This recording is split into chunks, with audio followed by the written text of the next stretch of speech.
Hoje nós vamos trabalhar com o tema de regressão espacial, que é um tema que para chegar nele, nós vamos usar todos os conceitos que nós já vimos desde o início da disciplina.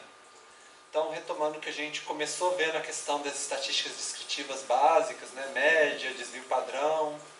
Depois a gente trabalhou com a questão das distribuições normais ou não, da questão da inferência estatística, de ir para uma amostra, né? Pensar qual que é a confiança para a gente estender para uma população. Vimos a questão da correlação entre variáveis e depois da autocorrelação da variável no espaço. E depois entramos na parte de regressão, que nós vimos a regressão simples, a regressão múltipla na aula passada, fizemos práticas, né?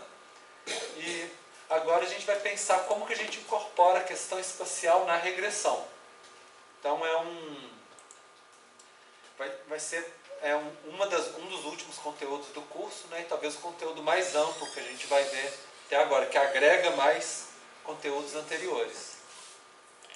Então, a base, né, bibliográfica, para vocês terem como referência, é o capítulo 5 desse livro, Análise de Dados Geográficos. Ele está disponível, né, gratuito na internet, está lá no Tidia também. Esse capítulo 5, a parte sobre regressão, são praticamente regressão espacial são 2 ou 3 páginas, é curtinho. Mas ele também faz uma revisão dos outros conceitos espaciais que a gente viu na disciplina. Então, por exemplo, se vocês tiverem com dúvida na questão de matriz de vizinhança, de autocorrelação espacial, índice de Mora, né? Aqueles índices Lisa Maps, todo isso que a gente já viu, está tudo nesse capítulo 5. Então ele é uma fonte de referência para vocês, se vocês quiserem, né, rever esses conteúdos, e ele aprofunda um pouco na questão matemática, mais do que a gente viu, com mais detalhe do que a gente viu em sala de aula. Então vamos retomar um pouquinho a parte de regressão que nós vimos nas últimas 2 semanas. A gente viu que a análise de regressão é sempre uma ferramenta estatística para ver a relação entre 2 ou mais variáveis, né? Sempre a gente vai ter uma variável, o y, que é uma variável que a gente quer explicar a variação dela, né? Às vezes a gente chama o y de variável dependente, ou variável resposta, saída. E nós vamos ter uma ou mais variáveis x, que são as que a gente chama de indicadoras, preditoras, explicativas, independentes, né? Dependendo do lugar vai ter um nome um pouco diferente. E a gente vai ver como que a variação dessas variáveis x vão poder prever o resultado ou explicar o resultado do y, né? Esse é o objetivo. Então a gente vê a fórmula mais simples de uma regressão, né? A regressão mais simples é essa daqui que a gente viu aqui.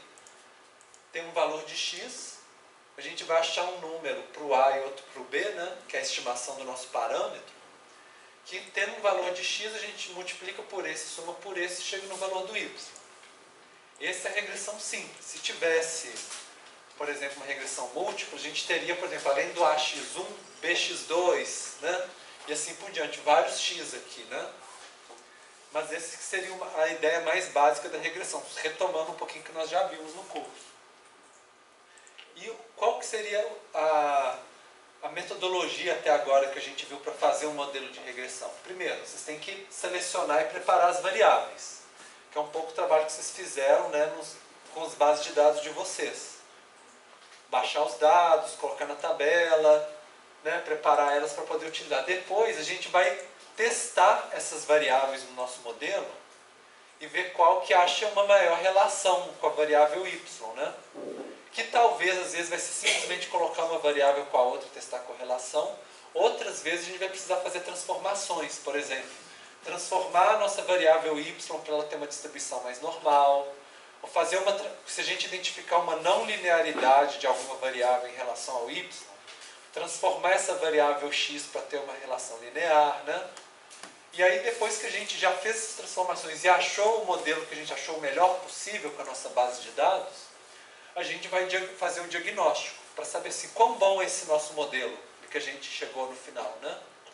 Primeiro, tem o ajuste do modelo, que é a ideia de quão bom o nosso modelo explica a saída, né? Então, por exemplo, o R², o coeficiente de determinação, fala para a gente quanto por cento do nosso modelo que consegue explicar a variação do y. O teste F fala assim, com que certeza que a gente pode falar que o nosso modelo é melhor do que a média, né, para expandir da nossa amostra para a nossa população. Seria mais ou menos assim, se você pegasse novos dados, né, por exemplo, uma nova amostra aleatória na sua população, né, será que o seu modelo ainda é melhor do que usar uma média, por exemplo? Aí o teste F vai falar com 99% de certeza, 95%, né? E o teste T para cada coeficiente, ou seja, a gente consegue testar se cada um dos parâmetros, por exemplo, se o A, se o B ou se tiver outros parâmetros, se eles realmente fazem uma diferença nos nossos dados, né? Ou se na verdade se a gente retirasse eles, não ia fazer tanta diferença. Isso sempre com uma porcentagem de certeza. A gente viu também que a gente pode ver analisar a multicolinearidade, que é quando as nossas variáveis x são muito parecidas umas com as outras, né? E aí tem esse fator de influência da variável, que às vezes está como FIV em português e VIF em inglês, né? Variance Influence Factor, que se ele for alto, ele mostra que, assim, que o nosso modelo ele pode até explicar bem a nossa variável y. Então, se a gente quiser só explicar, prever, ele está ótimo. Mas se as nossas variáveis forem muito semelhantes, a gente não vai conseguir separar qual que é a influência de cada variável. A gente fala assim, ó, eu consigo prever, mas saber se é a renda ou se é a educação que está causando, se a renda e a educação são muito semelhantes, né? Aí a gente não consegue separar um do outro, né? Prever meio que num blocão assim junto. E a gente faz a análise dos resíduos para a gente ter uma garantia maior de que a gente realmente consegue expandir da nossa amostra de dados para a nossa população. Ou se talvez pode ter um valor atípico, por exemplo, influenciando nossos dados, né? Então, vamos ver um pouquinho, relembrar um pouquinho a análise dos resíduos. A gente costuma fazer esse gráfico de resíduo onde a gente tem uma variável, que é a saída do modelo, né? E cada um dos pontos é o erro do modelo. Pode ser positivo, acima de zero, ou negativo, né? Comparando o observado com a saída do modelo. A gente vê que tem alguns casos que tem uma não linearidade dos resíduos. Isso significa que pode ter um problema de não linearidade, que a gente não transformou os nossos dados, né, nossa variável x. E a não linearidade, ela causa a autocorrelação dos resíduos. Que é essa questão de que de um lado ele está mais baixo, do outro lado ele está mais alto, né? E que eles estão muito próximos uns dos outros, eles não estão distribuídos de maneira aleatória em torno da reta, né? Que é o que a gente preferiria. A gente também, normalmente, a gente quer que os nossos resíduos tenham uma distribuição normal. Que a ideia é que tenha muitos resíduos com valor próximo de zero, ou seja, passando em cima da nossa linha, né? E poucos resíduos com erros maiores. Então, quando vai aumentando o resíduo, tem menos quantidade de casos, né, com esses erros. Então, a gente quer que estejam muitos resíduos próximos da nossa linha. Por exemplo, pensando que a gente teria, vamos pensar o nosso modelo, né? A gente quer que tenham muitos que estejam próximos da linha de saída e poucos que estejam mais longe, né? Que é aí que daria esse tipo de histograma. E que ele esteja balanceado, né? O mesmo tanto de um lado do outro, né? Mais simétrico, que é a ideia da média. A gente também normalmente quer que seja homocedástico, que aqui está ao contrário, né? Heterocedástico. Ou seja, ele não está distribuído de forma homogênea em torno da linha. Ele está mais disperso aqui, mais concentrado aqui, com mais pontos do lado de cá do que do lado de cá. Tudo isso a gente não gostaria que fosse. O modelo ideal, a gente quer que os erros estejam bem distribuídos, né? Senão, acaba que ele pesa mais de um lado do que do outro do nosso modelo, né? Se a gente tem mais dados aqui do que aqui, por exemplo, é como se a gente colocasse muito... Pense numa balança o nosso modelo. A gente coloca muitos dados de um lado e poucos do outro, né? Então, a influência de cada caso ao longo da reta é diferente porque eles são distribuídos de uma maneira que não é igualitária, né? E a gente pode olhar valores atípicos também. Por exemplo, quando um valor está muito... O resíduo, o erro está muito maior do que os demais. E aí a gente pode investigar por exemplo, se foi um erro de digitação, se é um caso que às vezes, por exemplo, a gente poderia justificar que ele não faz parte do nosso objeto de estudo, porque ele segue uma lógica diferente, né? Ou a gente aceitar também, né? No final a gente pode avaliar e resolver manter o nosso valor atípico ali, porque ele pode ser importante também. Mas o ideal é que não tenha, né? Além de, eu mostrei alguns para vocês, mas assim, só para falar assim, por exemplo, o teste, a gente vê se tem normalidade, existem uns testes estatísticos, né? Para ver se é mais normal ou menos normal o modelo, e se a gente alterar ele, se vai continuar mais, se ele vai melhorar a normalidade ou não. Existe, por exemplo, testes para ver se é heterocedástico ou não. Inclusive, assim, se está aumentando ou diminuindo a heterocedasticidade se a gente mudar o modelo, né? Existem testes, por exemplo, para ver se um valor é atípico. A gente tem a distância de Cook, que mostra influência, né, no nosso modelo. Esse o defit, o df-beta, que é a ideia assim, se a gente tirar esse elemento fora, o que muda na nossa variável y? É o defit. O que muda nos nossos parâmetros do modelo? É o d-beta, né? df-beta. Então, eles trazem para a gente um valor para cada elemento, para falar quais que são mais atípicos, quais que estão influenciando mais os nossos dados, que a gente queria que fosse uma influência mais homogênea, né? Que não tivesse um caso que está influenciando demais o nosso modelo. E a gente tem essa questão dos erros correlacionados, que eu mostrei naquele exemplo não linear. Aqui é um exemplo que ele é linear, né? Mas que a gente vê, que a gente queria que tivesse cada um de um lado do modelo, mas tem um lado que eles estão muito para negativos, outro lado estão muito positivos, um pertinho do outro.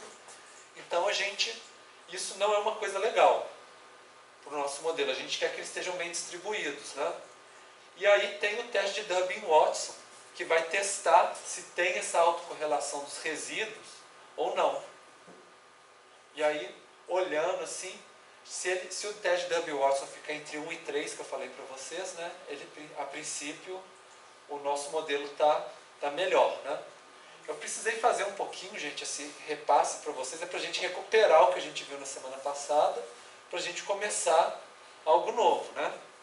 E aí a primeira coisa que eu queria pensar para vocês, que eu falei autocorrelação dos resíduos em relação à saída do modelo, né?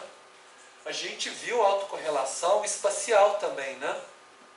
E aí a gente pode expandir essa ideia de que a gente gostaria que o nosso modelo, os resíduos não tivessem autocorrelação espacial. Se a gente mapeasse os nossos resíduos e fizer o índice de Moron dos resíduos, nós gostaríamos que eles estivessem meio aleatórios no espaço e que o nosso modelo não errasse muito numa região, errasse para baixo ou para cima numa região, errasse menos na outra. A gente queria que o nosso modelo valesse para a nossa região inteira, né? Então, já começando, isso é mais trazendo um pouquinho a ideia que a gente vai trabalhar nessa aula. E o modelo adequado seria esse, né? Bem distribuído, mais pontos próximos à reta do que longe. Então, seria o que a gente gostaria que ficasse, que tivesse. Bom, e aí agora a gente vai pensar na questão de análise dos resíduos, na questão espacial que eu falei para vocês. Muitas vezes, a ideia que a gente tem quando a gente usa o dado sem considerar o espaço é pensar que o espaço não influencia os nossos dados. Só que quando a gente está trabalhando com dados no território, né, dados territoriais, espaciais, normalmente é o contrário que acontece, é o que a gente chama de efeitos espaciais. Então a gente costuma ter um agrupamento de certos valores em certos lugares do espaço, costuma ter processos no espaço, né, acontecendo, expansões urbanas, valorizações de terreno, obras, fluxo de carros, várias coisas acontecendo, né, que vão dar características diferentes para cada região.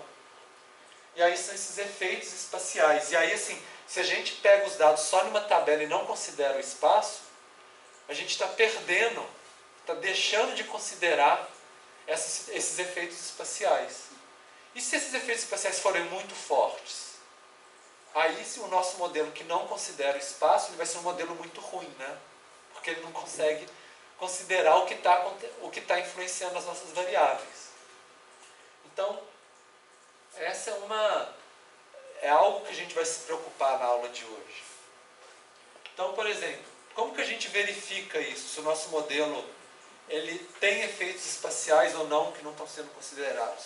É um pouco isso, a gente tem que mapear os nossos resíduos e ver se ele tem autocorrelação espacial, ou seja, se ele tem o índice de Moran global dos resíduos, por exemplo. Se tiver alta correlação espacial dos resíduos, significa que é melhor a gente começar a incorporar o espaço, o efeito espacial no nosso modelo. Então, seria, por exemplo, operacionalmente para o trabalho de vocês, né? Vocês podem, lá no SPSS, vocês lembram que a gente fez na semana passada, a gente consegue criar uma coluna na nossa tabela de dados com várias saídas do nosso modelo. Por exemplo, a gente tem a nossa variável, por exemplo, vamos supor que a gente tem uma tabelinha com a variável x, a nossa variável y, né? Aí a gente, depois que a gente faz a regressão, tem a opção da gente criar, por exemplo, a saída do modelo e o resíduo também. Aí ele cria na sua tabela de dados, para cada caso, qual que seria o resíduo. Depois que a gente tem isso, a gente pega essa tabela que criou no SPSS, ou em outro programa de estatística, né? Faz a união com o nosso shapefile, com a base territorial. E aí a gente coloca esses resíduos e consegue abrir no Geoda e analisar, mapear, visualizar, fazer a análise exploratória, fazer o índice de Moran, né, para ver se tem autocorrelação espacial. E aí você vê, se tiver autocorrelação espacial, aí é um indicativo inicial de que a gente pode ser útil a gente usar os modelos espaciais. Então, um exemplo para vocês. Aqui a gente tentou fazer uma regressão convencional, sem usar o espaço, né? Dessa que a gente fez na semana passada, para, a partir da densidade populacional em São José dos Campos, no município de São José dos Campos, em 1991, tentar prever o crescimento populacional de 1991 para 2000. Pensando assim, será que as áreas mais densas são as que cresceram mais? Ou será que são as áreas menos densas que cresceram mais, por exemplo? Aí fez a regressão pelo outro, gerou o resíduo, né? Fez a união do resíduo com o shapefile e mapeou o resíduo. Isso aqui é o erro do nosso modelo. Então a ideia é o seguinte, quando está em azul, e inclusive mais escuro, significa que o nosso erro foi negativo, ou seja, o nosso modelo colocou um valor abaixo do que o observado, que é o valor do y real. E se tiver em vermelho, é porque colocou um valor acima do que era o valor do y observado. E o branquinho é que teve pouco erro, né? Então o modelo foi melhor, né, nos branquinhos. Olhando esse mapa aqui, vocês acham que tem um padrão de autocorrelação espacial? Como assim, professor? Você acha que esses dados estão agrupados no espaço ou que tem uma transição de similaridade entre vizinhos? Os que estão na periferia aparentemente tiveram um crescimento negativo, assim, né? Sim. Ou seja, não é, esse aqui não está mapeando o crescimento, está mapeando o erro do nosso modelo. Então o nosso modelo ele errou para baixo, né? Subestimou o crescimento na periferia. Certo? É mais alguma outro padrão espacial que vocês conseguem reparar no mapa?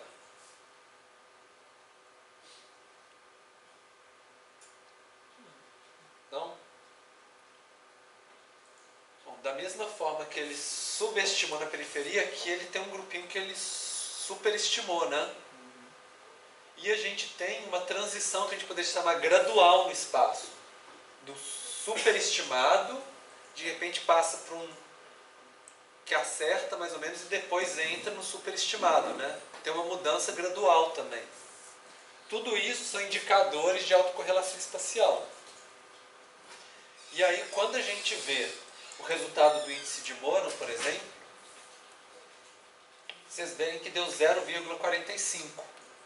Ou seja, deu uma autocorrelação positiva, né?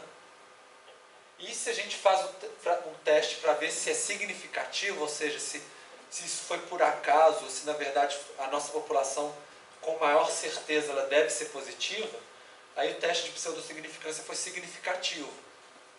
Então, o padrão que vocês observaram, né, falando que visualmente parecia, ele é confirmado pela estatística e pelo teste, né, pelo índice e pelo teste desse índice, que existe uma autocorrelação espacial. Ou seja, existem efeitos espaciais acontecendo no nosso município de São José dos Campos e que o nosso modelo não conseguiu levar em consideração, o nosso modelo de regressão convencional, né?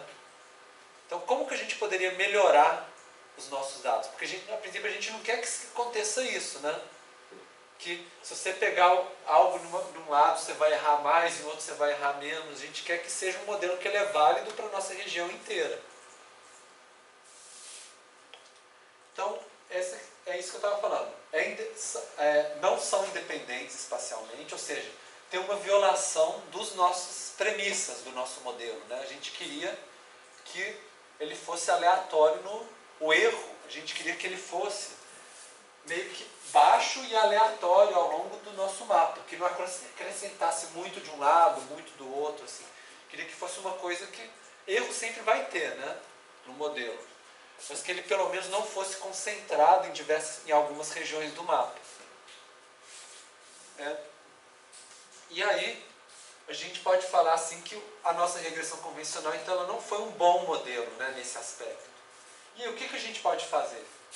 Então, é o tema da nossa aula dos modelos espaciais, que podem ajudar a usar essa informação do espaço para conseguir melhorar os nossos modelos de regressão. Então, a ideia da regressão espacial é que ela pega essa informação da dependência espacial, ou seja, da similaridade entre vizinhos. Se a gente sabe que os vizinhos tendem a ser semelhantes, por que a gente não pode usar os vizinhos para tentar estimar os nossos dados? Essa informação dessa semelhança, para a gente usar isso a nosso favor, né? Então essa que é um pouco a ideia. É lógico assim, para falar qual que é a estrutura de dependência espacial, a gente viu na aula de autocorrelação espacial que tem várias opções de matrizes de vizinhança, né, que a gente tem que escolher. Tem, por exemplo, por contiguidade, tem por distância, tem por torre, rainha, por ordens de vizinhos, né, o vizinho do vizinho. Então, isso, no final, a gente tem que fazer testes. O teste de vizinhança, a matriz de vizinhança que deu maior autocorrelação, é a estrutura de dependência espacial que melhor explica as relações de vizinhança no nosso modelo. E aí, usando ela, que a gente fala assim, esse é o melhor que eu encontrei e é isso que vai me ajudar a explicar o modelo, que vai melhorar o nosso modelo, né? Bom, então existem duas famílias que a gente poderia falar de regressão espacial.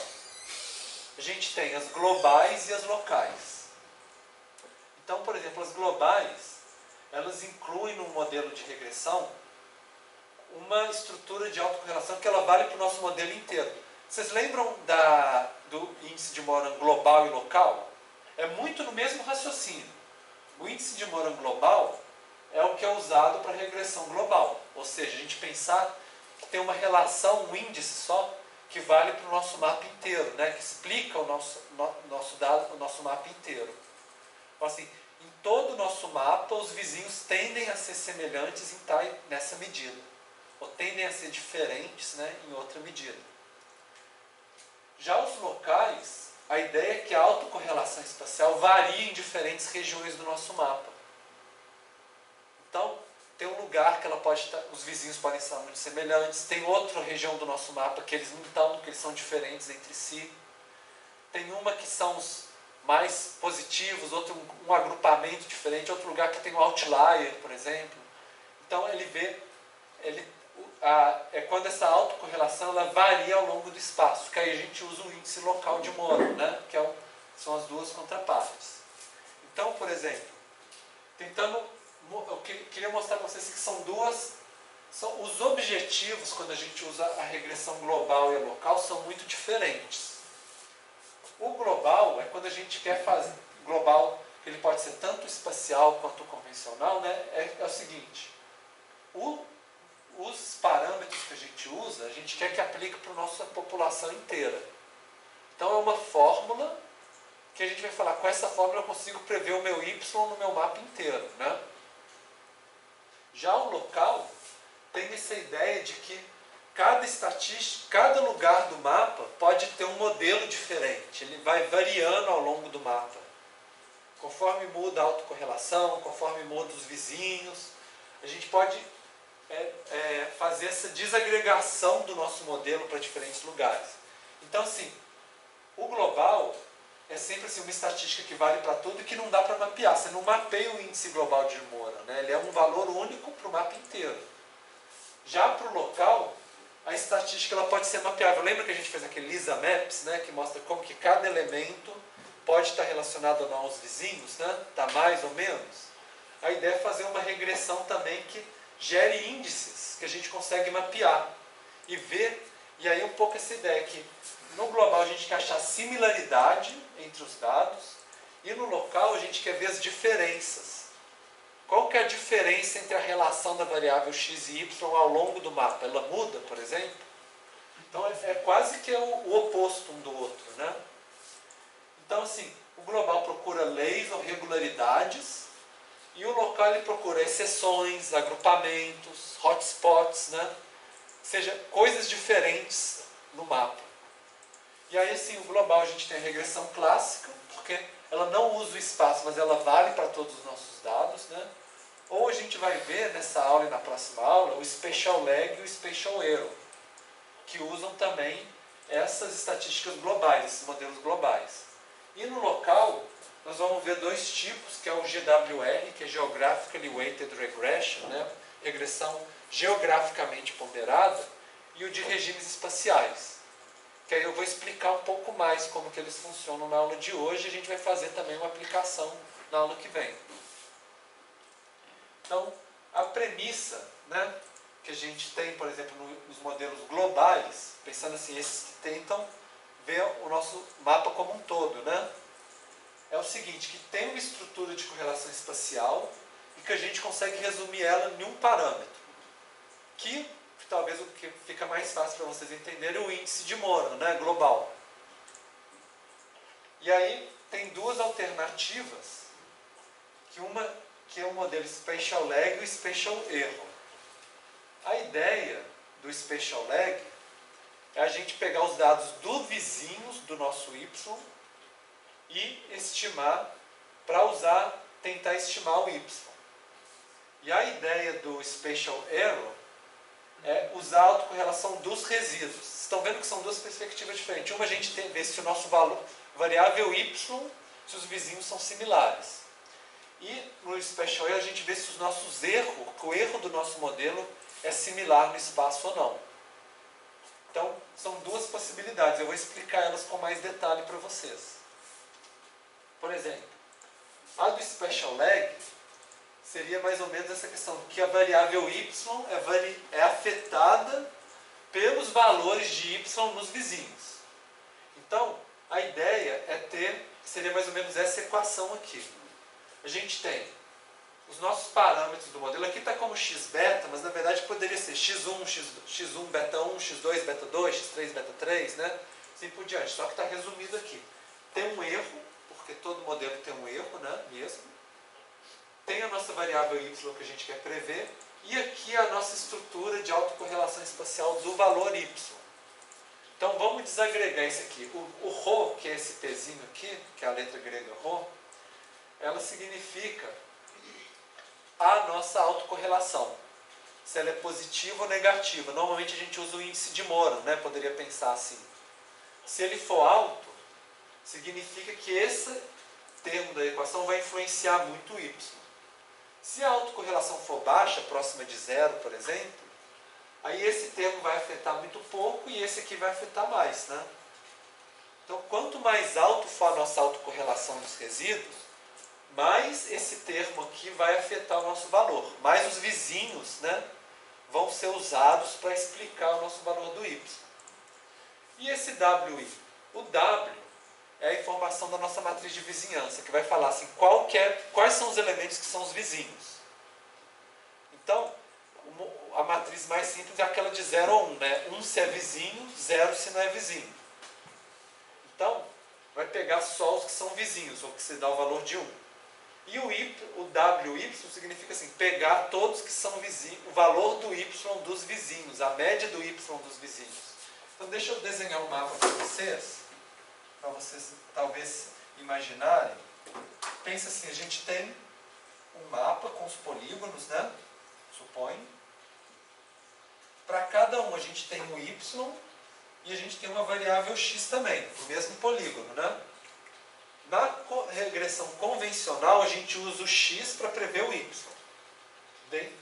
Dentro de cada quadradinho. O X para prever o Y, assim por diante. No nosso modelo Spatial Lag, a gente vai pegar o Y dos vizinhos e tirar a média deles para ajudar a prever o nosso Y de cá. Então a gente vai pegar a média dos vizinhos para tentar prever o de cá, junto com o X, né? A média dos vizinhos é esse daqui. E o X que a gente vai prever é esse termo de cá. Então, quanto maior for a autocorrelação, mais a gente vai usar esse termo de cá, né? Para ajudar a explicar.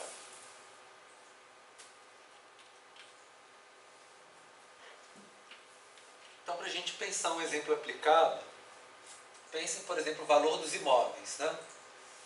Normalmente, imóveis próximos costumam ter valores semelhantes. Pense numa área com alta valorização dos imóveis. E aí, muitas vezes, um empreendedor que quer lançar um novo imóvel, né, um novo prédio, por exemplo, ele escolhe aquela área, o bairro onde está mais valorizado, né, para vender mais caro. Então, a gente pode achar que tem uma estrutura de autocorrelação espacial do nossa variável, que é o valor do imóvel. Mas pode ser que tenha uma outra variável, por exemplo, o número de carros na garagem, por exemplo. Pode ter o tamanho do apartamento, né? Outras coisas. Então, assim, a gente vê que é uma alternativa interessante você tirar a média dos vizinhos, né?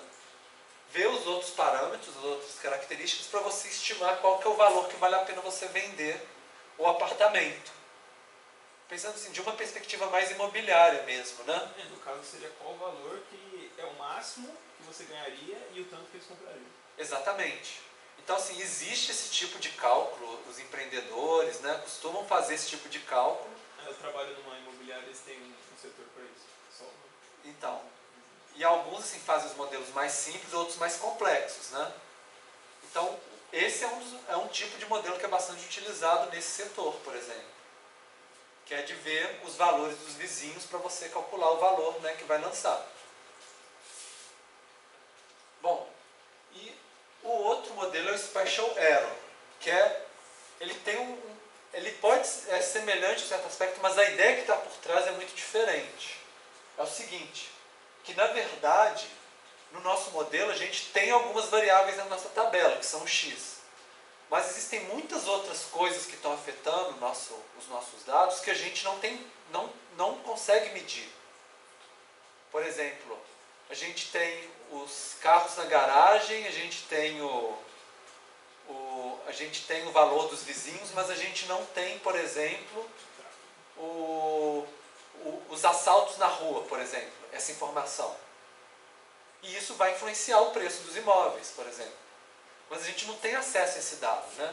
O que a gente vê é que na hora que a gente faz o nosso modelo, os erros começam a dar maiores numa determinada região, menores em outra, por motivos que a gente desconhece, que a gente não consegue explicar com os nossos dados. E a ideia do Spatial Error é assim, tudo bem, a gente não tem acesso a esse dado, mas sabendo onde que o nosso modelo erra mais e onde que ele erra menos, a gente pode simular esse desconhecido, esse efeito do espaço sobre os nossos dados, mesmo que a gente não saiba de onde que vem. Mas a gente acha que as variáveis então, que a gente está colocando no sistema, de certa forma, se correlacionam com essa variável misteriosa. Isso, e na verdade, às vezes não se correlacionam, e por isso é que o nosso modelo não é bom explicador. Por isso que ele está errando mais de um lado, errando mais no outro. Inferir através daquelas... Isso, que as que você tem não são suficientes para isso, né? Então a gente usa esse erro, essa informação de onde que o modelo está errando, para a gente tentar descobrir, né, esse efeito espacial desconhecido, né, mas usar essa informação desse efeito espacial a nosso favor, para a gente melhorar o nosso modelo. Então, a estrutura da equação do spatial error é essa aqui. A princípio parece muito com uma regressão normal, essa parte de cima. Tem os parâmetros, tem o erro e o nosso y. Só que o nosso erro, a gente vai desagregar em dois termos. Um é o erro mesmo, porque nenhum modelo vai ser perfeito, né? Então sempre vai ter um erro. E esse aqui é o que a gente consegue explicar pela estrutura de autocorrelação dos resíduos. Então isso aqui vocês veem que é muito parecido com esse de cá, né? No fundo é a mesma coisa, só que em vez de fazer a estrutura, a média do y do vizinho, a gente está usando aqui a média do erro dos vizinhos. E aqui a autocorrelação dos vizinhos. Se os erros estão muito autocorrelacionados no espaço, esse termo aqui vai crescer, né, na nossa equação. Porque, no final das contas, se a gente substituir o ezinho aqui por esse aqui, né, o nosso y é igual a esse, mais esse, né? E aí, com uma maior autocorrelação, esse aqui vai fazer mais influência. Então, é a mesma coisa, assim, pensa no nosso mapa de novo. Em vez da gente usar o y dos vizinhos, a gente vai usar o quê? O erro dos vizinhos. E aí, com base no erro dos vizinhos, a gente joga para cá, para o nosso modelo. Quanto mais vizinhos com erro, maior... Maior vai ser... Aí vai influenciar o nosso y aqui. Seria mais ou menos essa a ideia. No caso, eu pensei, não quanto maior o erro, mas quanto mais erros nós soubermos... Isso, e quanto maior for a semelhança do erro, da vizinhança entre os erros, sabe? Não entendi. É o que a gente chama de... Pensa, o que seria a autocorrelação dos erros? Significa que se um elemento tem um erro alto, os vizinhos tendem a ter o erro alto também. Sim. Se ele tem um erro negativo, ou baixo, por exemplo, próximo de zero, os vizinhos costumam ter um erro próximo de zero. Então é justamente qual que é a influência espacial, né, do erro no nosso modelo, na vizinhança. Seria mais ou menos essa a ideia. E aí, a ideia é isso, é usar o erro do nosso modelo para a gente conseguir melhorar o nosso modelo e diminuir. Porque ao invés de ter esse erro que ia ter na regressão convencional, a gente vai ter só esse aqui, porque essa parte do nosso erro a gente consegue explicar pela vizinhança. Vocês estão vendo como que diminui o erro? Antes era o nosso erro na regressão convencional era esse. Agora uma parte desse erro a gente usou para melhorar o modelo e ficou só um pedacinho do lado de cá. Então essa é um pouco a ideia do spatial error. A equação é semelhante com a do spatial lag, né, que usa o y, mas a ideia que está por trás é muito diferente, né? A ideia é que tem uma variável escondida. A do spatial lag não. A ideia é que a nossa variável y ela tem um processo no espaço de vizinhança. Foi que a gente deu o exemplo do valor dos imóveis, né? Então são ideias um pouco diferentes. Às vezes conceitualmente pode fazer mais sentido para vocês no modelo seu erro ou no outro modelo seu lag, né? A gente consegue pensar situações diferentes que um poderia ser conceitualmente mais correto do que o outro. Bom, e aí qual que é melhor? A gente vai ter que decidir, por exemplo, nos modelos de vocês, eu vou usar o erro ou eu vou usar o lag, né? Aí, assim, uma ideia inicial, a gente mede a autocorrelação do y e a autocorrelação dos resíduos. Se a do y for bem mais alta do que a dos resíduos, a princípio parece que o spatial lag pode ser mais vantajoso, né? Agora, se os resíduos forem muito autocorrelacionados e o y não for, então talvez compensa mais usar a vizinhança dos erros, né, para melhorar o nosso modelo. Então, são duas opções que a gente tem, e esse assim, é um primeiro, né, uma primeira dica para a gente pensar. Agora, não só a gente não precisa de dica, na verdade a gente precisa de um valor que fala para a gente qual que é melhor, né? Para isso existe uma estatística, um teste estatístico que chama multiplicadores de Lagrange. Que ele vai fazer isso, ele vai fazer um teste, vai comparar o modelo spatial error com a regressão convencional, o modelo spatial lag com a regressão convencional. E aí vai falar se a gente pode ter, por exemplo, 95% de certeza, por exemplo, que o erro é melhor do que a regressão convencional. Isso parece muito com o teste F que a gente fazia, o da ANOVA. Só que o da ANOVA, ele comparava a regressão convencional com a média, né? Agora a gente está comparando um modelo espacial, cada um deles, com um modelo convencional, para ver se vale a pena ou não, né? Então, e aí eu acho que é mais fácil de exemplificar isso para vocês pensando no fluxograma. Então, primeiro a gente roda uma regressão convencional, para a gente comparar, né? Tem uma base de comparação. Aí esse teste, que é o teste de multiplicadores de Lagrange, ele faz um teste para o erro e outro para o lag, comparando o modelo special error com o convencional e o lag com o convencional. E aí a gente vê se foi estatisticamente significativo algum desses dois. Como a gente fala, um critério de corte, tipo 5%, né? Por exemplo, 0,05. Se nenhum deles deu significativo, nenhum nem o outro, então a ideia é que a gente pode manter a regressão convencional. Falando assim, ó, esses dois modelos, eles não parecem melhorar o nosso... A gente não pode ter confiança, 95% de confiança, de que ele está melhorando a nossa capacidade de prever. Então vamos ficar com o mais simples, porque esses modelos espaciais, eles são mais complexos, tem mais incerteza. Então, pode ser que a gente fale assim, não, está ficando muito complexo e não está melhorando nada a nossa predição. Então vamos manter o convencional. Pode acontecer que só um deles deu significativo, ou só o erro ou só o lag. Aí, se, por exemplo, se for só o erro, aí a gente roda o modelo special error. Então, assim, ele é melhor do que o convencional. Se deu só o lag, a gente vai e roda só o modelo special lag. Então, é um indicador para a gente escolher qual dos dois que a gente quer usar. E se acontecer dos dois darem significativos? Aí tem uma outra etapa, que ele chama de teste robusto, que é o diagnóstico robusto do erro e o robusto do lag. A gente não entrou muito na nossa disciplina dessa ramo da estatística que chama estatística robusta. Elas são, só para explicar para vocês, elas são técnicas que tentam assim, fazer modelos que diminuam a influência dos valores atípicos. Então, por exemplo, só para dar um exemplo para vocês, a mediana ela é menos afetada do que a média por valores atípicos. Se tiver um valor atípico no nosso modelo, a nossa média pode mudar muito, mas a nossa mediana mantém mais ou menos a mesma.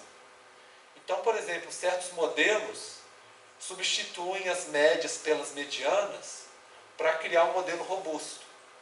Outros modelos robustos, eles tiram fora os valores atípicos e rodam modelos sem os valores atípicos, por exemplo. Cortos 10% maiores e menores, por exemplo. Então, assim, são várias técnicas que existem, né? E a ideia é diminuir a influência. Então, assim, se os dois deram positivos, a gente fala assim, então tá, considerando menos os valores atípicos, será que eles continuam significativos?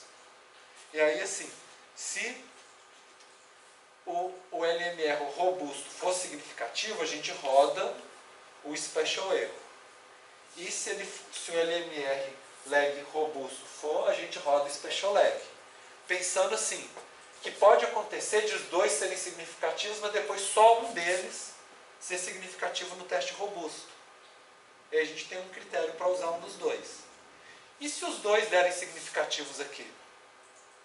Aí a gente roda os dois e vê qual o modelo que tem o melhor ajuste. Então, assim, tem uma hora, né, que fala assim, não, então todos parecem ser bons. Então a gente tem que rodar os dois e analisar eles, ver qual que explica melhor os nossos dados. Ou vocês podem partir para essa linha mais conceitual, né? Será que o nosso modelo, a gente consegue acreditar mais que a variável y que tem um padrão espacial? Ou será que é porque tem uma variável oculta, né? Que é a ideia do special error também? A gente pode pensar o que seria mais convincente para o nosso modelo também, né? Bom, então o special error e o lag, eles têm motivações diferentes, mas a estrutura é semelhante e lembra a ideia da regressão global, que a autocorrelação ela é estacionária, ou seja, ela vale para o nosso mapa inteiro, né? E que tem um único parâmetro, por exemplo, o índice de Moran, né? Que fala a autocorrelação para o nosso mapa inteiro. A questão é que nem sempre isso é verdade. Tem casos que a gente pode ver assim, que num canto do mapa os vizinhos são semelhantes, e em outro canto do mapa os vizinhos são todos diferentes entre si. Ou que tem agrupamentos, né? Então, isso é uma situação assim, complicada, que aí o modelo global não vai valer nesses casos, que a nossa autocorrelação muda ao longo do mapa. Para a gente saber se o modelo local não funciona? Não, o modelo global, ele não funciona. Então foi isso que eu entendi. Tá, isso. E aí, uma solução para a gente investigar se ele vale ou não é fazer os índices locais. Se a gente fazer os índices locais e ver que tem agrupamentos, por exemplo, ou mudanças diferentes dos regimes no mapa, é uma indicação de que o nosso índice global ele não vale para o nosso mapa inteiro. Então, por exemplo, esse aqui é o resultado, por exemplo, do Lisa Maps, né, do indicador de Moran local, para o mapa de exclusão social, para o indicador de exclusão social em São Paulo. E aí a gente vê, por exemplo, que os lugares onde deu verdinho, né, são significativos, ou seja, os vizinhos são semelhantes entre si. Já nos lugares onde está em branco, significa que os vizinhos não são semelhantes entre si, né? Então vocês estão vendo que tem uma mudança de regimes espaciais, né? Tem lugares do mapa em que a gente pode falar que a autocorrelação vale, e tem outros lugares que a gente não pode falar isso. Então usar um parâmetro só para explicar isso aqui tudo, essa diversidade que a gente tem, não é uma boa opção. Então, isso significa que o nosso modelo global talvez não fosse o mais adequado, né, para ser usado nesse caso. E, bom, existem dois modelos, e aí a gente pode falar, então tem modelos locais que a gente pode utilizar. Tem dois tipos mais comuns. Primeiro é o que a gente chama de efeitos discretos, que são dos regimes espaciais. Então, é o seguinte, a gente colocar blocos do nosso mapa, e para cada região do nosso mapa, a gente cria um modelo diferente. E aí passou desse limite de uma zona para outra, o modelo muda bruscamente, né? Já os efeitos espaciais contínuos, eles pensam assim que as relações espaciais entre as variáveis, elas mudam de pouquinho em pouquinho ao longo do mapa. Então não é uma mudança brusca, assim, que passou de um limite e mudou totalmente. E aí a gente usa a regressão geograficamente ponderada, Geographically Weighted Regression, que ela faz isso de ver como que os parâmetros de uma equação elas mudam aos pouquinhos no espaço. A gente vai ver com mais detalhe como que faz isso, né? Então, por exemplo, o regime espacial, a ideia é essa, a gente divide o nosso mapa em zonas e faz uma regressão para cada zona. Então, daria para a gente fazer esse modelo no SPSS, por exemplo. Se a gente tivesse, né, dividisse a nossa tabela em zonas, falando, isso aqui é a região norte do Brasil, nordeste, sudeste, por exemplo, usando os dados de água, a gente poderia rodar uma equação para o nordeste, outra para o sul, outra para o centro-oeste. E aí cada regressão ela vai se ajustar melhor àquela região, né? Pensando assim que cada região tem a sua dinâmica própria. Então a gente faz um modelo para cada região. Eu dei um exemplo, né, de aula, né, das regiões de consumo de água, mas poderia ser, por exemplo, por estado, pegar os setores censitários e fazer um para cada município, pegando os setores censitários de cada município, por exemplo, né? E criar uma regressão para cada um. A ideia por trás é assim, que essas zonas elas têm que ter uma explicação, né? Por que a gente escolheu elas? Porque a gente acha que existe uma dinâmica interna, né? Disso a gente traz esse conhecimento de fora. Então, por exemplo, muitas vezes assim, a gente pode trazer isso de fora, por exemplo, pensar que pode ser zonas do plano diretor, por exemplo, se a gente pegar só o município, né? Então, o plano diretor divide a cidade em zonas porque acha que cada região da cidade tem uma dinâmica socioeconômica, estrutural diferente. E aí a gente pode fazer um modelo para cada região, por exemplo, dentro do município. Outros casos a gente não vai ter essas zonas de cara para a gente. E aí a gente pode tentar desenhar essas zonas, né? Para fazer isso, por exemplo, uma alternativa é a gente fazer o nosso índice de mourão local, por exemplo. E aí a gente vê, por exemplo, pensando, né, nesse de cá, a gente poderia fazer uma zona aqui, outra zona aqui no meio, uma outra zona pegando isso aqui tudo, ou então pegando uma do lado de cá, outra do lado de cá, por exemplo, né? Usando assim, a dinâmica dos nossos dados e aí fazer um modelo para cada parte. Mas aí o modelo ele consegue determinar onde ficam esses pontos sozinho? Ele consegue calcular isso sozinho? Ou você Não, a gente que tem que escolher. Tá, ele não conseguiria ver pela correlação espacial dos dados, onde ele definiria essas zonas. A gente vai ver isso numa aula mais para frente. Mas assim, uma ideia inicial mais simples é você olhar, explorar os dados e você interpretar. Aí você interpreta, é isso aqui, isso aqui, isso aqui, né? E você faz a sua própria interpretação. Muita gente faz assim. Então, por exemplo, pegando esses dados do índice de Moura, a gente poderia propor umas zonas assim, por exemplo, né? E usar uma equação para cada um. Eu teria um pouco de precaução antes de fazer isso aqui, porque eu estou achando que dividiu demais e ficou muito poucos elementos para fazer uma regressão. Por exemplo, aqui tem 1, 2, 3, 4, 5, 6 só, né? É muito pouco. Então talvez valha a pena assim, agregar, usar só umas 3 zonas. Então já vi alguns modelos, por exemplo, no município de São Paulo, que divide em 3, tipo assim, a área da classe alta, da classe média e da classe pobre, por exemplo. Divide em 3 regiões e faz um modelo para cada região, pensando que existe um motivo, né? Que é a renda que cria uma dinâmica diferente para cada região. Poderia ser assim, por exemplo, que é um modelo concêntrico, né? Rico, médio e pobre, né? Tipo uma coisa assim, periferia, né? Daria para pensar algo assim desse jeito.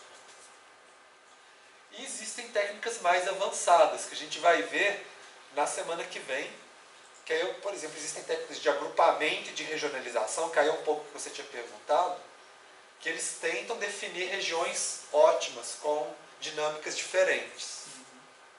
E aí poderia usar essas técnicas para depois aplicar o regime espacial para cada uma delas. Seria uma possibilidade. Normalmente, então vamos supor, agora a gente aprendeu um regime local e 2 globais, né? E o convencional que a gente aprendeu na semana passada. Como que a gente compara qual que é melhor? Então, primeiro, a gente faz a análise geográfica dos resíduos. Se os nossos resíduos, a gente vê se eles têm autocorrelação espacial. Se eles tiverem, pelo menos a gente já acha que a nossa regressão convencional é pior, né? Que é melhor usar, por exemplo, um modelo espacial. Mas qual deles, né?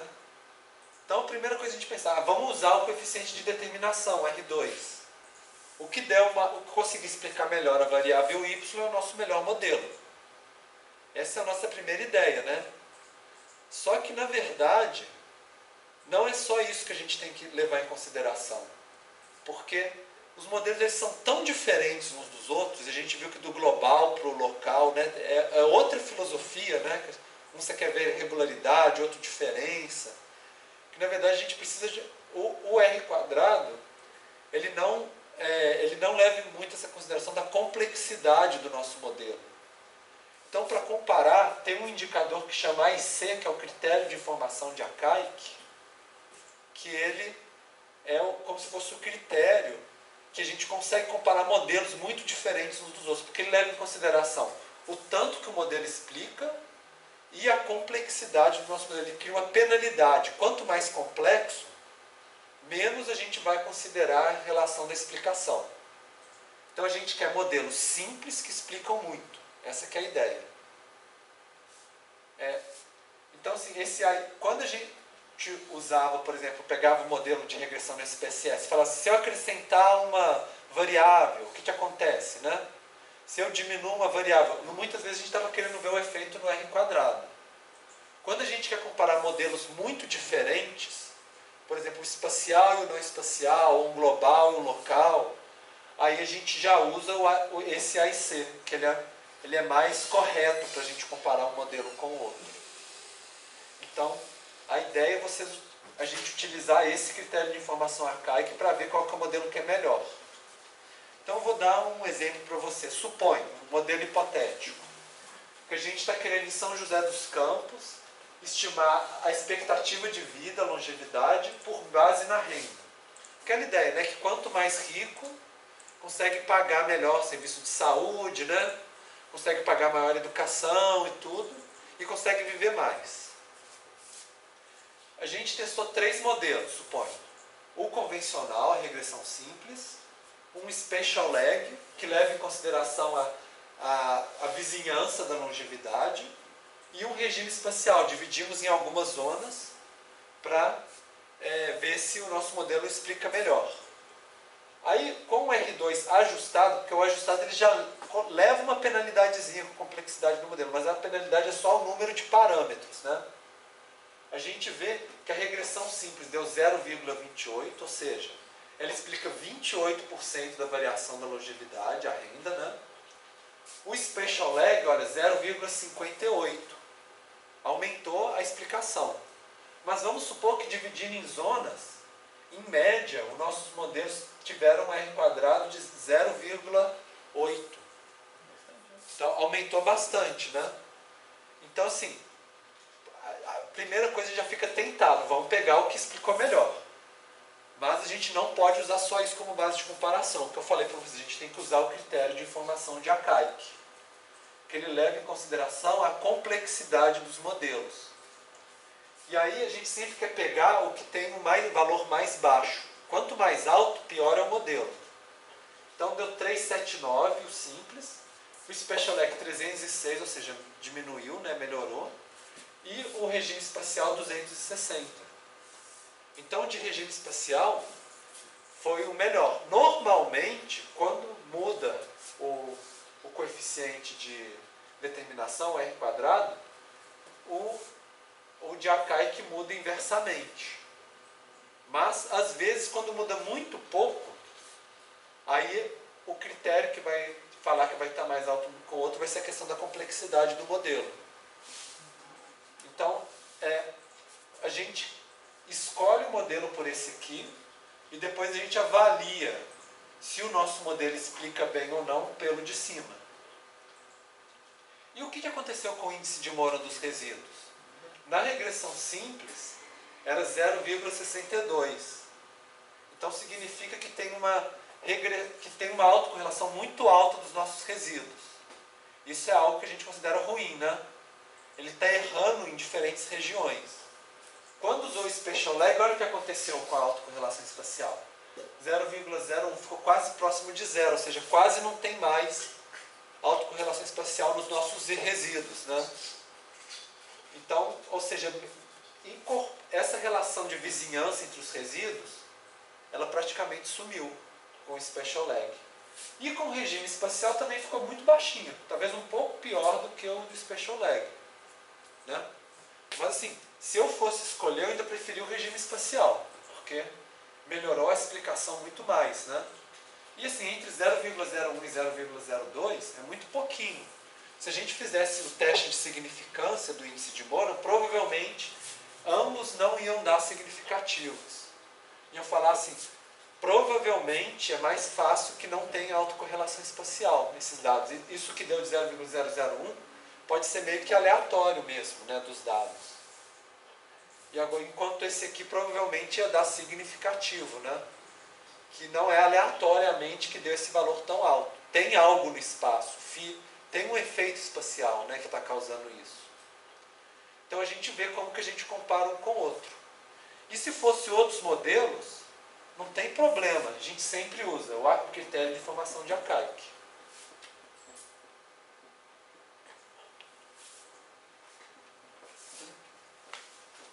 Bom, o último modelo que eu queria mostrar para vocês é a regressão geograficamente ponderada. Esse é talvez o modelo mais complexo que a gente vai utilizar. A ideia dessa regressão é o seguinte: vamos supor que cada ponto é um lugar onde eu tenho informação.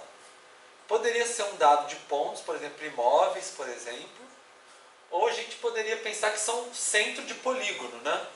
Vários municípios e aqui é o centro de cada polígono, por exemplo. E o que a gente vai querer fazer? A gente vai estimar uma equação de regressão para cada ponto desse no mapa. Falando assim, para esse ponto aqui no mapa, por exemplo, está vendo essa sombra? Eu uso todos esses vizinhos aqui para estimar a minha regressão para esse ponto. Depois, para esse ponto aqui do lado, eu vou fazer o nosso círculo de novo e vou usar só esses vizinhos mais próximos para eu estimar a equação nesse outro ponto. E assim por diante. Então, a gente vai ter, por exemplo, essa equação aqui. A gente vai ter uma equação dessa para cada ponto no mapa. Para cada ponto onde a gente tem dado. No final vão ter centenas, né, de regressões, cada uma com um certo grupo de vizinhos. E a ideia é isso, é pensar assim que normalmente o vizinho, os vizinhos eles influenciam mais, tem mais importância para a gente pensar no efeito aqui do que um ponto que está muito longe, né? Pensando naquela ideia da lei de Tobler, né, que os vizinhos tendem a ser mais semelhantes entre si, né? Os que estão longe tendem a ser mais diferentes, né? Então é mais ou menos essa que é a ideia. E aí quando vocês veem essa forma aqui do kernel tridimensional, é uma ideia assim que os pontos que estão mais próximos, eles vão ter um peso maior na regressão e os que estão mais distantes, eles vão ter um peso menor. E eu vou explicar isso para vocês com mais detalhe.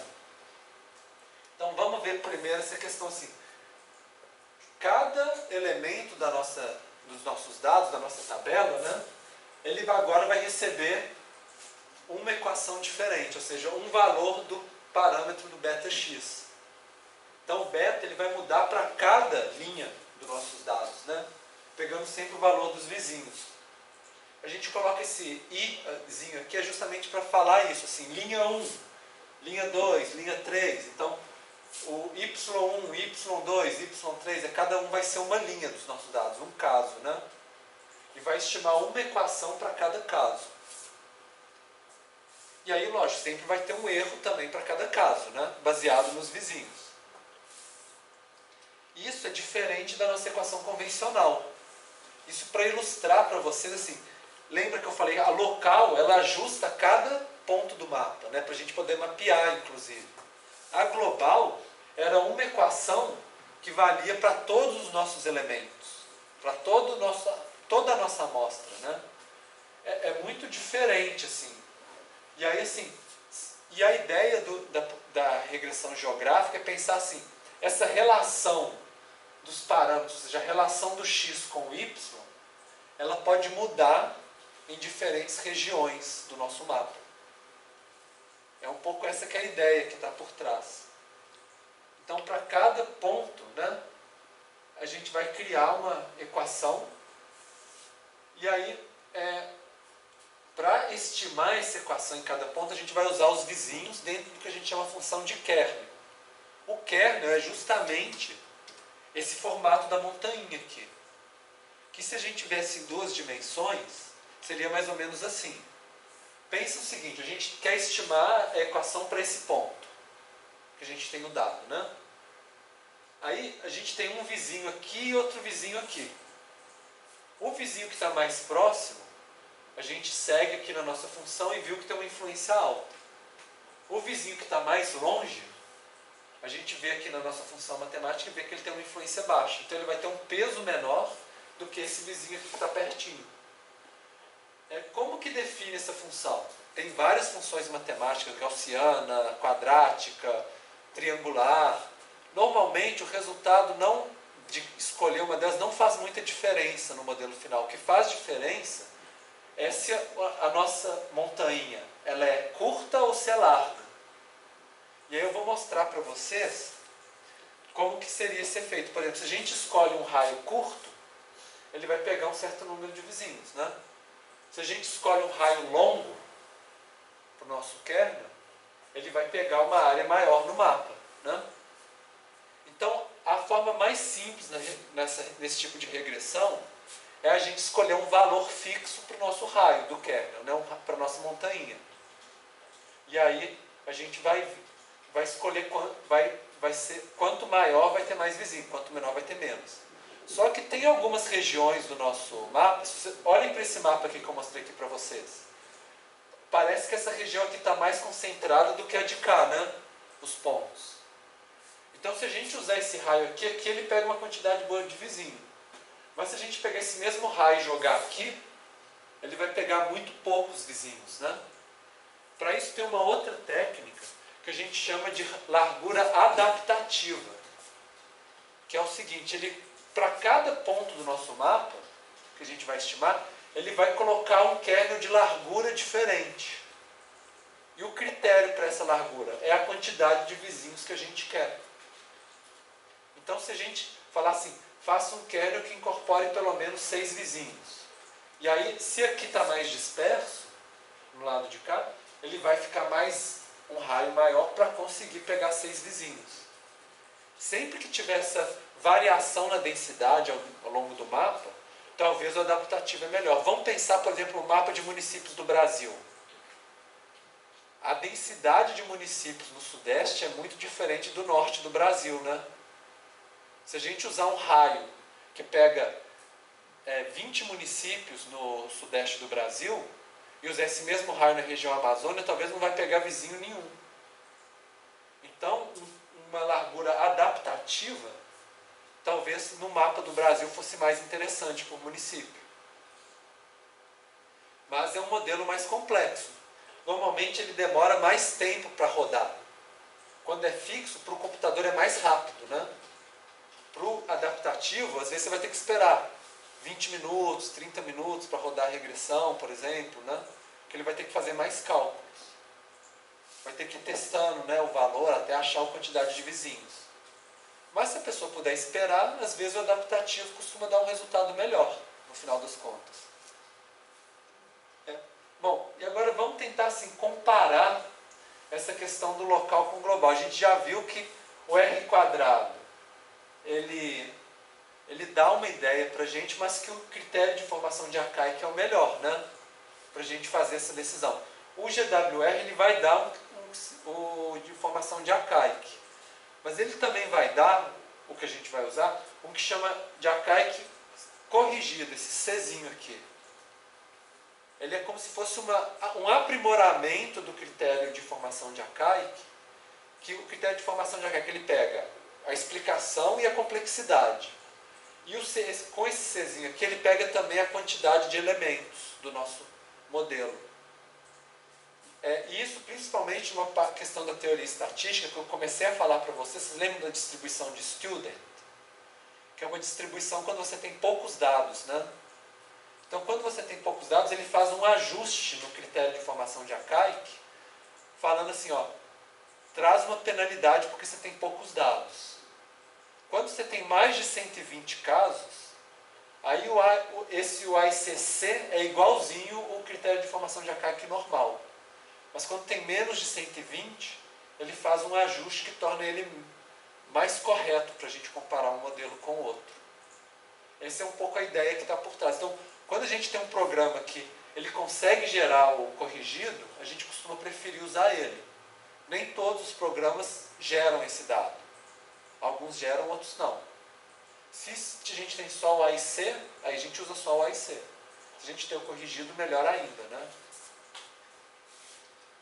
Bom, e aí para exemplificar o que seria uma saída de um modelo de regressão geográfica ponderada. Esse aqui é aquela mesma ideia do início, que eu tinha mostrado o exemplo do início.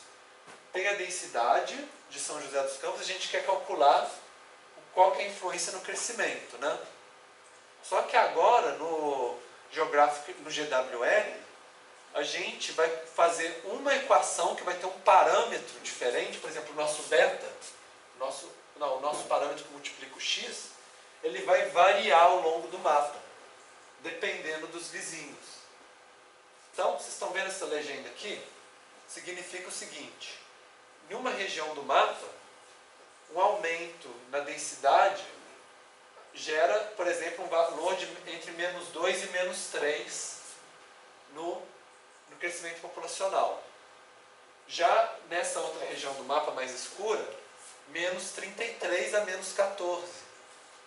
Então, quer dizer, nessas áreas mais escuras, a variação na densidade influencia muito mais o crescimento populacional. Vocês veem assim como que tem uma variação no espaço, né? Às vezes assim, essa região aqui, ó, uma variação na densidade quase não vai mudar nada no crescimento populacional, com base na análise dos vizinhos, né? Sempre que é aquela questão do kernel, né? Então vocês veem como que o espaço muda, né? Como que na verdade não é uma relação homogênea, que sempre valeria uma equação para o mapa inteiro. A equação ela muda de cada lugar. Mas vocês viram que todas elas deram negativo aqui na legenda. Como que vocês interpretam essa relação negativa para uma equação de regressão?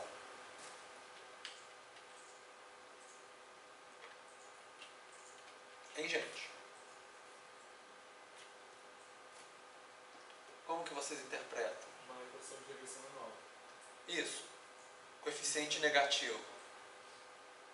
Que é uma relação inversamente proporcional. Ou seja, que quando aumenta a densidade, diminui o crescimento. Que pode ter uma certa lógica, né? Pode ser assim, que as áreas onde tem mais espaços vazios são as áreas que cresceram mais.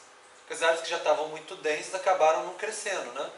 É lógico que cada cidade vai ter a sua dinâmica. Umas vão estar num processo de espraiamento, que seria esse caso. Outros podem estar num processo de concentração, né? Mas nesse caso, São José dos Campos estaria num processo, nessa década de 90 para 2000, de espraiamento, né, da cidade. Que aí as áreas com menor densidade estão crescendo mais. Só que não de maneira igual. Então, por exemplo, essas áreas aqui, talvez tenham uma influência maior da densidade do que essas áreas de cá, por exemplo. Então, por quê? Porque pode ter políticas diferentes, valor do terreno diferente, legislação de uso do solo, pode ter uma unidade de conservação, um parque, uma área verde. Tem muitas coisas que podem, né, influenciar. E aí que causa essa diferenciação no espaço. Bom, e esse aqui é o resíduo do nosso modelo. Então, esse aqui era o coeficiente, né? Mas ele também tem um erro. E aí esse aqui é o nosso erro. Então vamos comparar esse erro que a gente fez o índice de Moore e deu 0,04, ou seja, baixa correlação, autocorrelação espacial. E vamos comparar com os resíduos da nossa regressão convencional, que eu tinha mostrado no início da aula. Olhando um com o outro, quais que vocês acham que tem maior autocorrelação espacial?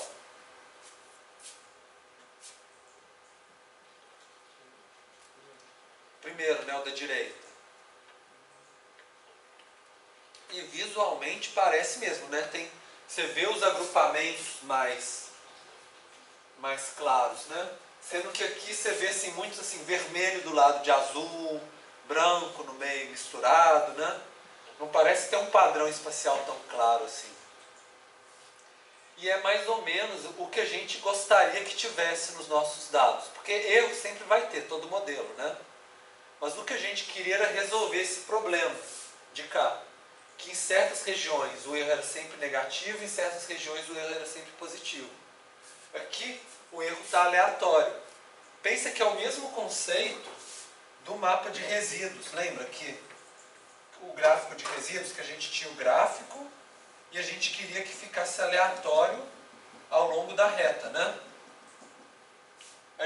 A mesma maneira que a gente quer que fique aleatório ao longo da reta, a gente quer que o erro seja aleatório distribuído no mapa. Ou seja, que não erre mais numa região do que na outra, né? Seja sempre algo assim, pode errar para mais, para menos. Então, é mais ou menos essa a ideia. E no fundo, o que está acontecendo, não só com esse modelo de regressão espacial, mas nos outros, os locais, o de regimes, né?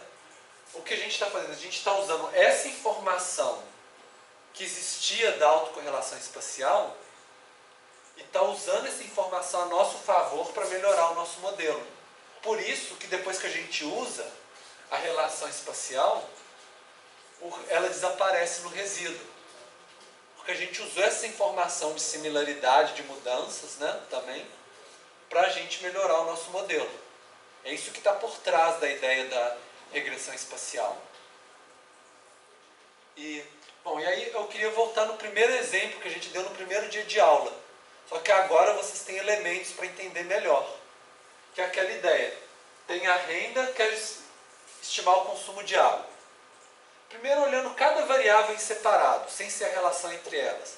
Vocês acham que tem uma autocorrelação espacial na renda, gente? Sim? Por quê? Visualmente parece muito concentrado em algumas áreas e, assim, olhando os vizinhos, por exemplo, o Sudeste, parece que tem mais alto, né? E no do consumo, vocês acham que tem autocorrelação espacial?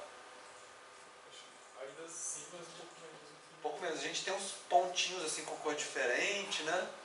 Mas a gente tem, parece que tem, né? E o padrão espacial das duas, vocês acham que é parecido? Parece que é mais concentrado aqui, menos no Nordeste, né? Então, no caso ali do Norte, o consumo de água é para considerar aquele de cinza por falta de dados. Falta de dados, exatamente. Então, seria mais ou menos isso é a nossa análise exploratória, as nossas percepções, né? Então, parece que usar o espaço pode ser uma coisa interessante, né? Nos dados, pelo menos o Special Lag, parece que pode ser interessante. Esse aqui é o nosso Y, né? Talvez traga alguma informação a mais. Usar os vizinhos pode ser interessante. Agora, mas nós não vamos usar o Special Lag nesse exemplo aqui. E aí vamos supor que a gente faz uma regressão convencional, para começar, né? Faz o diagrama de dispersão, achou uma equação. 4,1 elevado a menos 5x mais 0,004. Então, essa equação é a que gera essa reta de cá, né? Vocês veem assim, que é uma tendência geral, mas que tem uma dispersão muito grande. Será que essa dispersão se dá por causa do espaço? Talvez, né? E a gente vê que o nosso coeficiente de determinação, 0,36, 36%, né, da nossa explicação. Vamos pensar agora a questão, como que seriam os resultados, né? Então, se a gente colocar igual a tabelinha do SPSS, a gente tem a nossa equação, beta 0, beta 1, a renda, o resíduo, né? Gerando o consumo. Tem os valores de cada um. Tem essa questão do desvio, pensando que se pegasse outra amostra, talvez os valores fossem um pouco diferentes.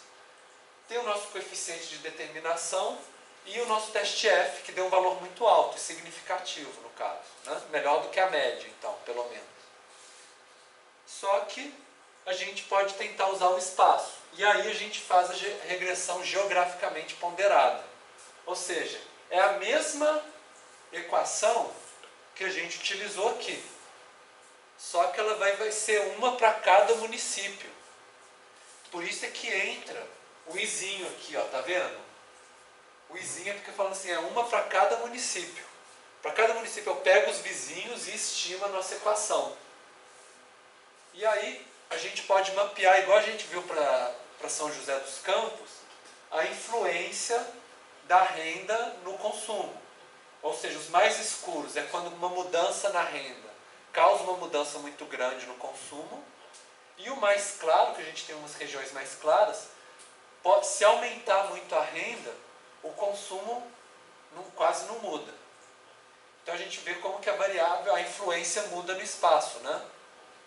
E a gente também pode mapear o nosso coeficiente de determinação. Falando assim, com base nos vizinhos, quão eficiente que é o nosso modelo. E aí a gente vê que em alguns lugares, o nosso modelo ele explica muito bem, por exemplo, ó, os mais escuros, 0,5% a 0,74%, né? Quer dizer, 50%, 74% da variação, explica muito bem. Mas em outras regiões, ó, 0,02 a 0,2. Por exemplo, aqui no sul do Brasil, explica muito pouco. Nosso modelo é muito ruim nessa área de cá, nessas áreas aqui. Então, a gente consegue ver essas duas coisas, a influência e se o nosso modelo é bom ou ruim em diferentes lugares, né, do território. Vocês estão vendo como que é interessante essa questão de ver a diferença no território, né? E a gente pode pensar que, por exemplo, no Alagoas foi o estado onde teve maior variação, ou seja, aumentou uma variação pequena na renda, aumenta muito o consumo de água. E o sul, o Rio Grande do Sul, foi o que teve menor, né? Que aí, se a gente pegasse o município, por exemplo, Traipu em Alagoas, se aumenta R$1 na renda, aumenta 100 mililitros no consumo de água. E Floriano Peixoto, no Rio Grande do Sul, se aumenta R$1 na renda, aumenta só 10 mililitros no consumo de água. Então, vocês veem que deu 10 vezes a diferença, né? Como que de uma região para outra tem uma mudança muito grande. Bom, para caminhar para o encerramento da aula, eu queria só falar, na aula que vem a gente vai fazer atividades práticas, né? E eu queria mostrar para vocês um panorama dos softwares hoje que a gente usa para usar esses modelos. A gente vai usar principalmente o Geoda na aula que vem, para fazer que, além de calcular índice de Moore, Lisa Maps, que vocês já aprenderam, ele faz a regressão clássica, o que faz no SPSS o Geoda faz também, e ele faz a espacial, o Spatial Lag e o Spatial Error, que a gente vai poder utilizar na aula que vem. Existe uma extensão do Geoda que chama Geoda Space, que ele é uma caixinha só para fazer regressão, que a gente baixa no mesmo site do Geoda. E ele tem umas opções mais avançadas que a gente não vai usar no nosso curso. Mas só para vocês saberem, assim, existe uma possibilidade de avançar além de onde a gente vai no nosso curso, né? E ele também faz os regimes espaciais. Se você tiver, por exemplo, um atributo falando qual que é a zona de cada linha, ele faz uma regressão para cada linha. E ele combina, ele pode fazer um lag com erro junto, que usa tanto o Y quanto o erro misturado com o regime espacial. Ou seja, são opções que e outras ainda que a gente não vai ver no nosso curso. Mas só para mostrar para vocês que pode ir além.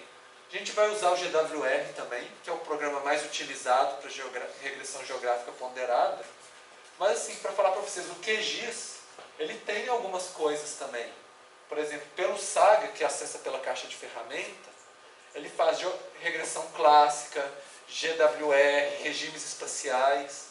E o SAGA ele é muito voltado para usar dados raster. Para usar essas mesmas técnicas que a gente está fazendo com polígono, ele faz com raster. Pensando assim, que o polígono seria um pixel, né? Para cada pixel, seria uma linha na nossa tabela. Então, mas como não é o foco trabalhar com raster na nossa disciplina, né? A gente não está usando o SAGA, mas por exemplo, é a mesma técnica, só que com a entrada de dados em formato diferente. E para quem quer ir realmente além e aprofundar nos modelos mais complexos, aí o R e o Python, eles têm bibliotecas específicas, com modelos bem mais avançados, espaciais, globais, locais, que a gente não vai entrar no nosso curso, né? Mas é só para falar para vocês assim, se vocês forem se aprofundar nisso profissionalmente, por exemplo, no futuro, talvez vai chegar um momento que esses programinhas de clicar em menuzinho, essas coisas assim, não vai ser suficiente para vocês. Pode chegar uma hora que vocês vão precisar ir para a programação e aí trabalhar com os modelos mais avançados, né? Que aí que eles calculam tudo que a gente viu e muito mais coisas, né? Além disso. Só para, como a gente está chegando mais para o final do curso, eu acho importante mostrar esses caminhos para vocês, né? Para vocês irem além depois do curso.